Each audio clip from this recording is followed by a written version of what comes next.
champagne tasted wrong. Not wrong enough to spit out. Not wrong enough to cause a scene in front of 300 of Seoul's most powerful people. Just wrong. A faint bitterness buried beneath the sweetness. There, and then gone almost before she could name it. Charisse Williams set the crystal flute carefully down on the nearest high-top table and stood a little straighter. She told herself she was imagining things. She was very good at that. 5 years of marriage to one of the most powerful men in South Korea had made her exceptionally good at it. The Grand Hyatt ballroom glittered around her like something from a dream that knew it was being watched. 300 candles burning in crystal holders. Chandeliers were so bright, they swallowed every shadow hole. The air is thick with Dior perfume and white lilies and the low, overlapping music of Korean and English and the particular sound of money confirming itself in every corner of the room. Around her, midnight blue silk, tailored charcoal suits, flashbulbs strobing like small lightning strikes, and Charisse, in gold, the only black woman in the building, standing in the center of it all like she always had. Like she belonged. Like belonging had never once cost her anything. She cataloged the room the way Gloria had taught her. Read every micro-expression, every pause before the word beautiful, every too-wide smile from a man whose company did business with her husband. She had learned to live precisely in the gap between what people showed and what they actually meant. Survival, dressed as social grace. Then she saw him. Do-yoon stood across the ballroom, tall, impeccable, surrounded. He was laughing, head slightly back, one hand raised mid-gesture. Laughing at something she hadn't said, to someone whose back was turned, in a way she hadn't seen him laugh at home in many months. She looked away. That was when the woman in red appeared. Slim. Korean. Sharp-eyed, with a smile that deployed every correct muscle and none of the warmth. She materialized from the crowd with a fresh champagne flute extended, tilting her head with practiced softness. You look tired, Uni. Let me take you somewhere quiet. Charisse woke up 12 hours later. Hotel ceiling. Head splitting. The room was wrong in ways she couldn't name. She didn't know what had been taken from her. Not yet. If you've ever loved someone who is quietly working against you, this story will be different. Drop a comment. Tell us where you're watching from. Stay close. Because what Charisse discovers next. Nobody saw it coming. Not even her. Before Seoul, there was Columbus. East Side. A 2-bedroom house where the radiator knocked all winter and the porch cracked every spring, but the kitchen always smelled like something good because Gloria Williams believed a warm kitchen was the closest possible thing to an argument against despair. Gloria worked double hospital shifts, 12 hours in, 12 hours out, compression socks and bad coffee, never complaining where Charisse could hear it. She raised her daughter on 2 things, the Bible and the bone-deep conviction that a black woman's softness was not a weakness.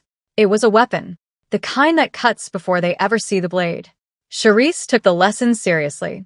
At 14, she was mixing lip glosses in the bathroom, baby oil, Vaseline, drugstore shimmer, lining them up on the toilet tank like a tiny laboratory of ambition.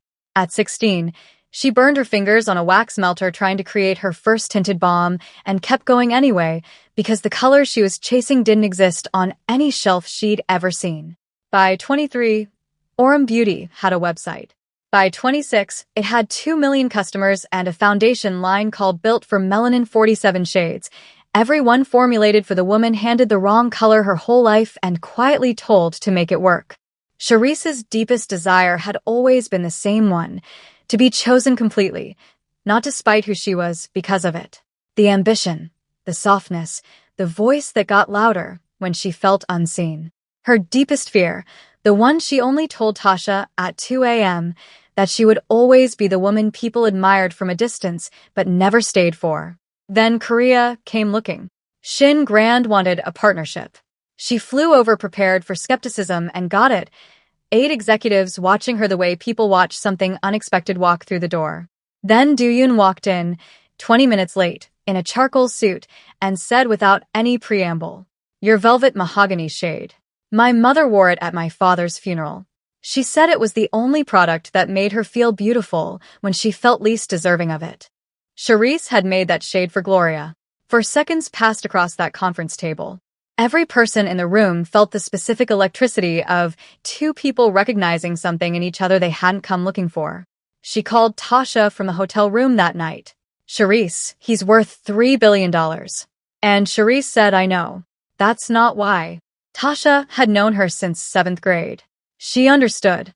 Duyun came to Columbus 3 months later, sat at Gloria's kitchen table, ate an entire plate of overcooked peach cobbler without a single complaint, because he was a man who understood that certain gestures cost more than they appear. Gloria told Charisse afterward, a man who eats bad food and pretends it's wonderful is a man trying to make you comfortable. That counts for something. He proposed on the Han River Bridge at 2 a.m., not in a velvet box, just the ring held between 2 fingers, like something too important for packaging. He cried at their wedding. The Korean press didn't believe the photographs. Charisse believed every moment. She had been there. That was 5 years ago. Somewhere inside those 5 years, someone had been watching. Always nearby. Always helpful. Always just at the edge of Charisse's peripheral vision at every Shin Empire event. The coordinator with a careful smile and the eyes that quietly counted everything. Charisse had never thought to count back. She took the test because she was out of other explanations. 3 days after the gala, Charisse stood in her Seoul bathroom in the gray morning light, holding a pregnancy test the way someone holds something they don't expect to mean anything. She had been nauseous for 2 weeks. She had blamed the stress of running a company from 11 time zones away. She had blamed jet lag, bad sleep, a marriage that lately felt like it was made of very expensive, very fragile glass. She had not once considered this. She set the test on the marble counter, went to answer a text from her COO about the Tokyo distribution deal, came back. I looked down. I looked away. I looked back, picked it up, and held it 3 centimeters from her face. Pregnant. She stood completely still for 11 seconds. Then she called Tasha. Tasha was in Columbus eating cereal at 7 a.m., answering on the second ring. Hello, and Charisse said in a voice that was simultaneously calm and completely unraveling, Tasha. I'm pregnant. A silence. Then the distinct sound of a cereal bowl hitting linoleum. Then screaming loud enough for the neighbor to knock on Tasha's wall. Then both of them were crying and laughing on the phone for 11 minutes until Charisse's housekeeper knocked gently on the bathroom door. Mom? You've been in there for almost 20 minutes. I'm fine, Mrs. Park. Should I make tea? I know, Mrs. Park. A considered pause. Then, should I make tea?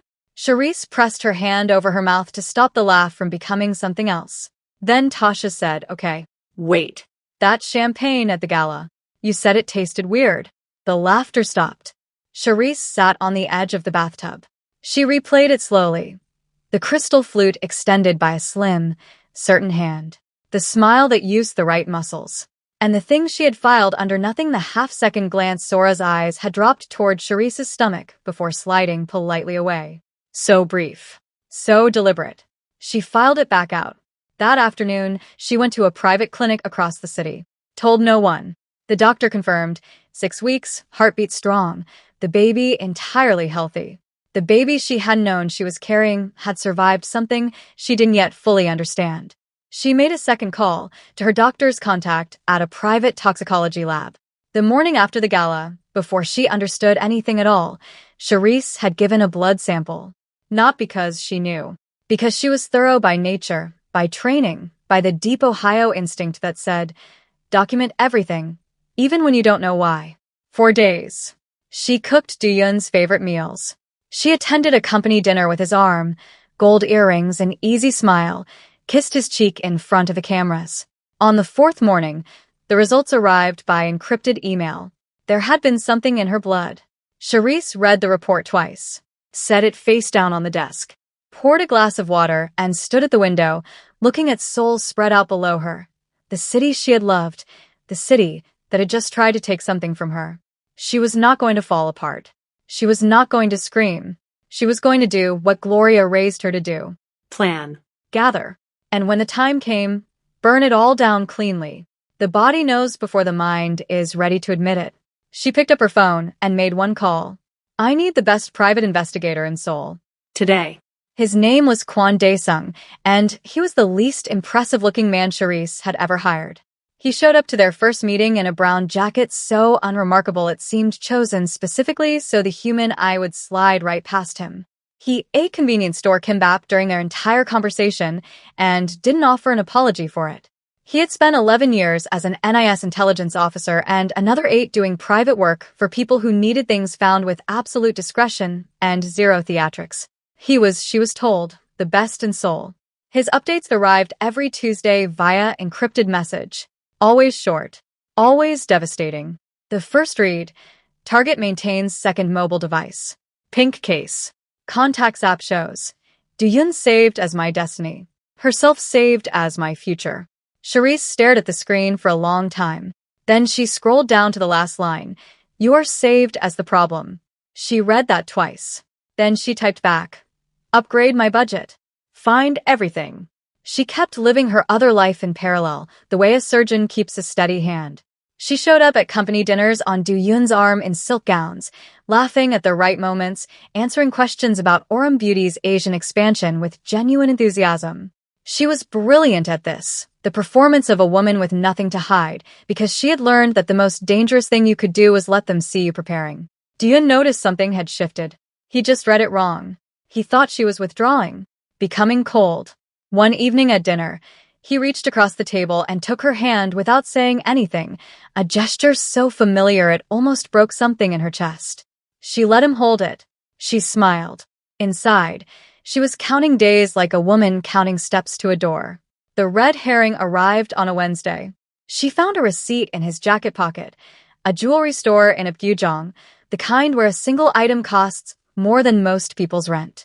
She spent 48 brutal hours, convinced it was for Sora. She assembled the story in her head, fully, painfully, and then Mr. Kwon confirmed the truth. It was for Charisse. An anniversary gift. The anniversary Doohyun had then forgotten, and the gift had never been given. She folded the receipt and put it back exactly where she found it. It didn't change anything, but it complicated the grief. Meanwhile, Sora grew bolder. She texted Doohyun with increasing frequency, positioned herself at every Shin Empire function, made herself indispensable in ways that looked professional to everyone except a woman who was paying very close attention. Mr. Kwon's files thicken every week. Pharmacy's CCTV, a slim figure in a dark coat paying in cash. Text exchanges with a university chemist that read like a consultation. 7 voice notes saved on the pink phone, recorded and sent to no one, just Sora talking to herself in the dark. Then the last one. Charisse sat alone in her office and listened to the translation through her earphone. Sora's voice, certain and unrepentant. She was going to have his child, and then he'd never leave. So I fixed it. Charisse's hands shook. Not from fear, from the specific tremor of a confirmed truth landing in a body that had suspected it for weeks. She set the phone down. I looked at the Seoul skyline. Then she called attorney Park Ji-yoon. Get ready, she said. We're moving. Patience is not surrender. In the right hands, it is the sharpest weapon there is. Mr. Kwon arrived at 9 p.m. with a brown envelope thick enough to convict someone. Charisse cleared her desk and he laid everything out without ceremony, the way a man lays out tools, not revelations. Purchase records. CCTV stills, time-stamped and labeled. A chemical analysis report with 2 highlighted sections. Printed transcripts of 340 text messages between Sora and a former university contact who held a postgraduate degree in pharmaceutical chemistry. 7 voice notes. And a supplementary file, thin, catastrophic, that Mr. Kwon placed to the side and let her reach for in her own time. She was not ready. She read it anyway. This was not a crime of passion. That was the first thing Charisse understood, working through the pages the way she had always processed difficult information all the way through, never around it. Sora had been researching for months before the gala. The substance was sourced carefully, paid for in cash, calibrated to terminate an early pregnancy without leaving obvious cause. Someone had sat with this plan long enough to make it precise and deliberate. She turned to the supplementary file. Mr. Kwon had found intercepted messages. Not from Sora to Doohyun, from Charisse to Doohyun. Texts she had written and sent over 18 months that had simply never arrived. A subtle redirect rerouted her messages to a deleted folder on a server she didn't manage.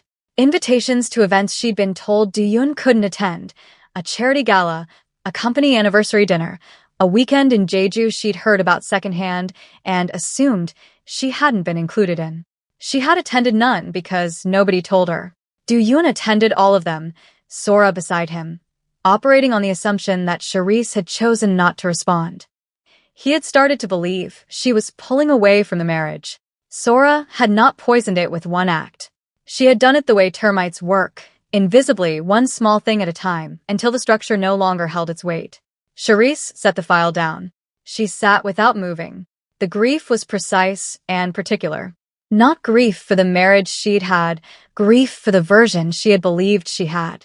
The real thing had been quietly replaced, message by message, with something constructed entirely by someone else. She had been living inside a counterfeit for over a year and never seen the seams. She looked at her stomach. The smallest curve. The heartbeat on a clinic screen 11 days ago. The baby that survived because she put a champagne glass down. Because her body knew before her mind admitted it. She heard Gloria's voice, clear, across 11 time zones. A black woman's softness is not a weakness. It is a weapon they will never see coming. She closed the dossier. Picked up her phone. Fly to Seoul. When? Yesterday, L. Tasha didn't ask why. She asked which airline had the earliest morning departure, because she understood when a question was already answered, and what was needed now was simply to move. Charisse put the phone down and looked at the assembled truth of her own life spread across the desk.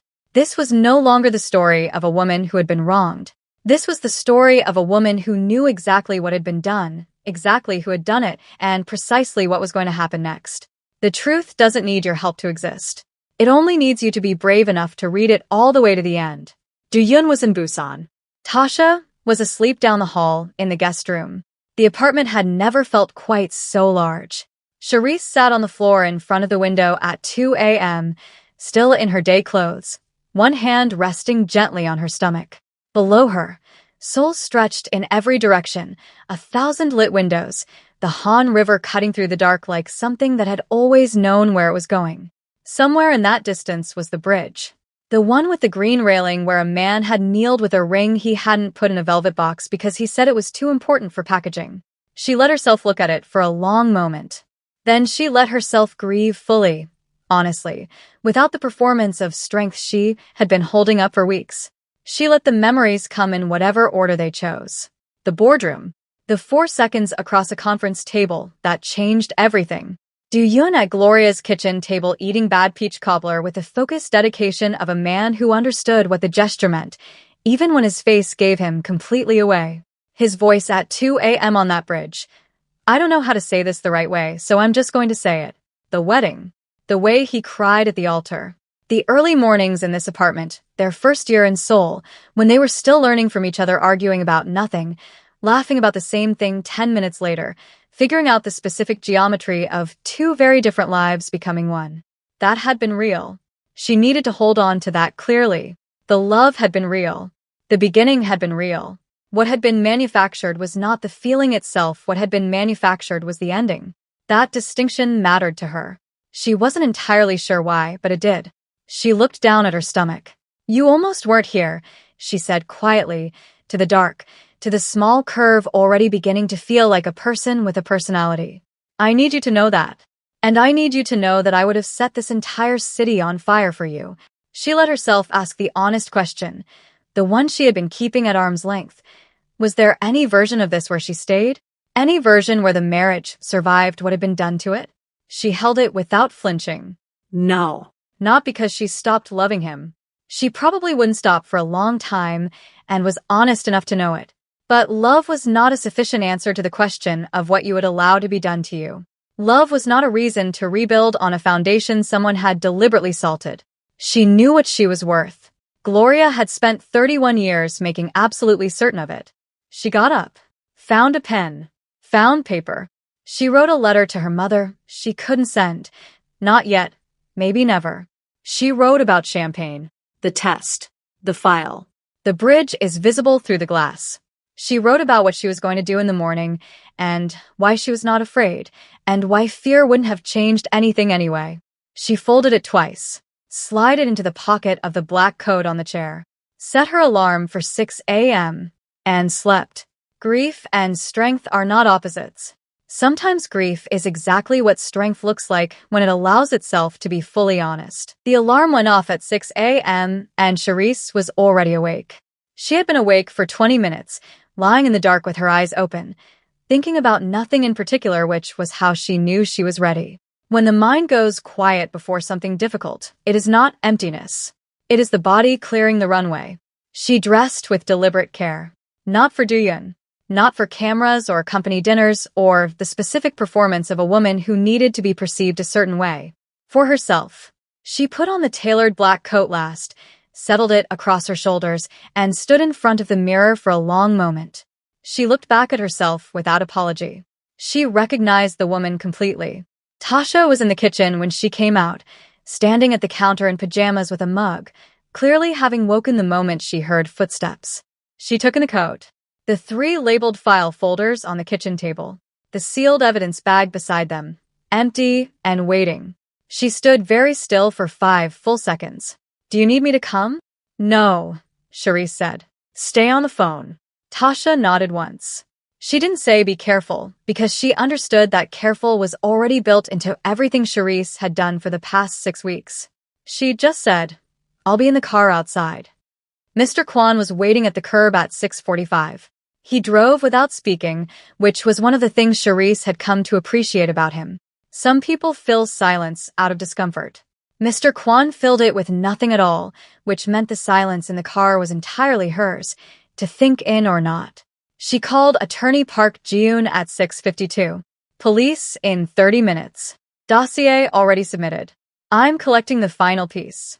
Park Ji-yoon's voice was the voice of a woman who had never lost a case she believed in. "Be careful." "I always am."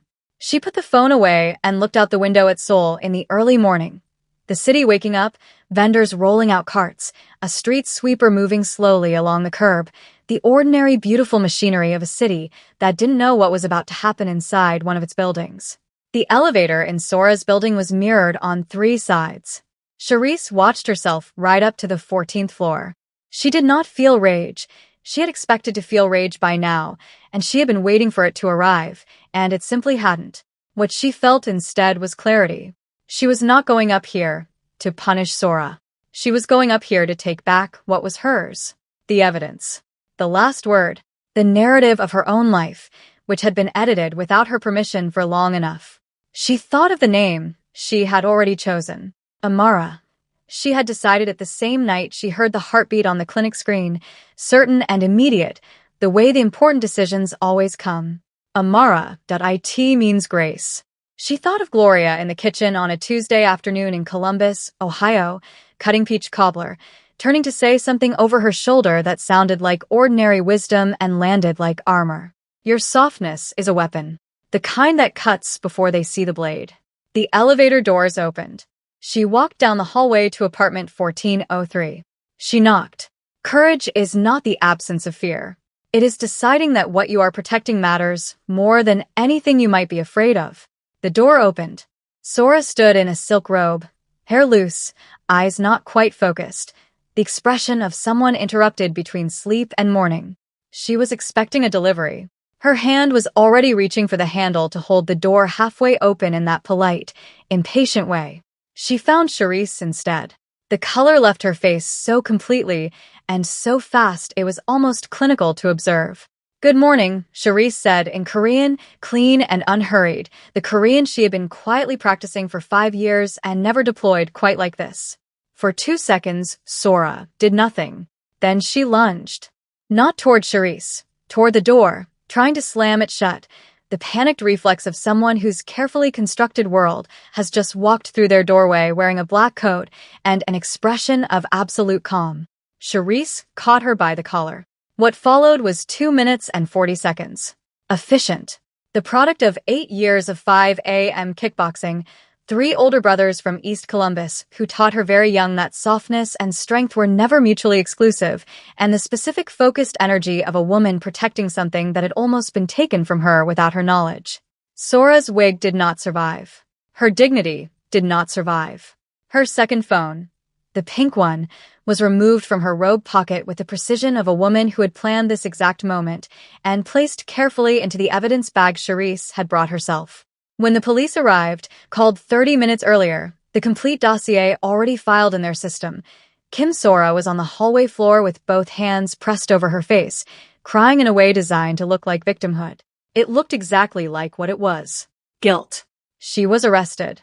Charisse straightened her coat and walked out into the Seoul morning. She called Tasha before she reached the curb. It's done. Girl. I have been in this car for 40 minutes. Are you okay? Is the baby okay? Charisse Amara Williams. Charisse laughed. The real kind. The kind that starts deep in the stomach and moves upward without asking permission. The first genuine laugh in months. Come get me. Buldak noodles. 6 glasses of orange juice. Do-yoon came home to a phone full of missed calls, an apartment that felt different in a way he couldn't name, and his wife seated calmly at the dining table with a manila folder in the center of it. He sat down. He read. His hands began to shake on page 3.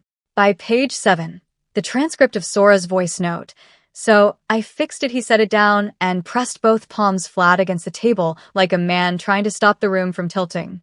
Charisse. Not yet, she said quietly. She told him about the pregnancy. She watched this armored, private man come apart genuinely, without performance. She felt the grief of how much that would have meant 6 months ago. She let herself feel it.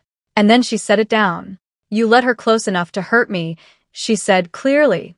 I know exactly what I'm worth. And this isn't it. He begged. She listened. She stood up, handed him the tissue box because she was raised right, even here, picked up her coat and walked to the door. She did not look back. Not once. Kim Sora was convicted on all charges. For years. Every single day served. Nobody sent flowers. Justice is not revenge. Revenge is emotional. Justice is prepared. 8 months later, Charisse was back in Columbus eating peach cobbler at her mother's kitchen table. She came home the way she always did, through the back door, without calling ahead. Amara was asleep in the next room in a crib Gloria had purchased the very day she heard the name. Outside, November was gray and cold and unapologetic about it.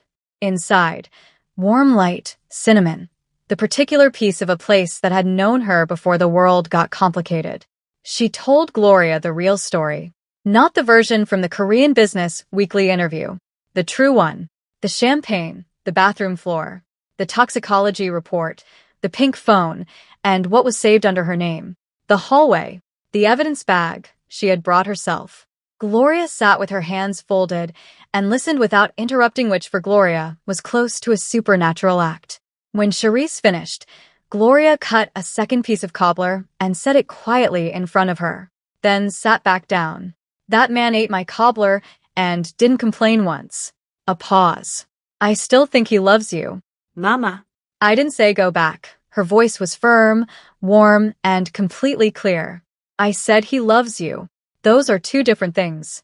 Love without respect is just a feeling. You deserve the whole thing. From the other side of the table, where Tasha had been sitting in complete, uncharacteristic silence, on her 3rd piece of cobbler, she looked up. Are we just not going to talk about the evidence bag? Gloria turned. You did what? Mrs. Williams, Tasha said, with considerable gravity. She was prepared. And then all 3 of them were laughing, the real kind, the full-body kind, the kind you earn. From the next room, Amara woke up, decided the noise sounded good, and joined in. Charisse went and got her, stood in the kitchen doorway with her daughter against her chest, and felt something settle deep and quiet inside. Not the end of grief, not the absence of love for what she'd lost, but something steadier than both. The peace of a woman who knows exactly who she is and no longer waits for anyone's permission to be it. Aurum Beauty's Seoul flagship opened 3 months after the divorce. Tokyo followed. Aurum Medical launched that spring, fastest-growing K-beauty line by a non-Korean founder in the industry's history. Do-yoon issued a public apology. At Amara's first birthday, he stood at the edge of the room holding a gift, not trying to be more than he had earned. Sora served every day of her 4 years. And Charisse was just Williams again. No hyphen. No asterisk. The name she was born with. Always enough. She came for a business deal. She stayed for love. She left with herself. You are not the woman they tried to erase. You are who survived the erasing. And that is the most powerful thing you can ever be.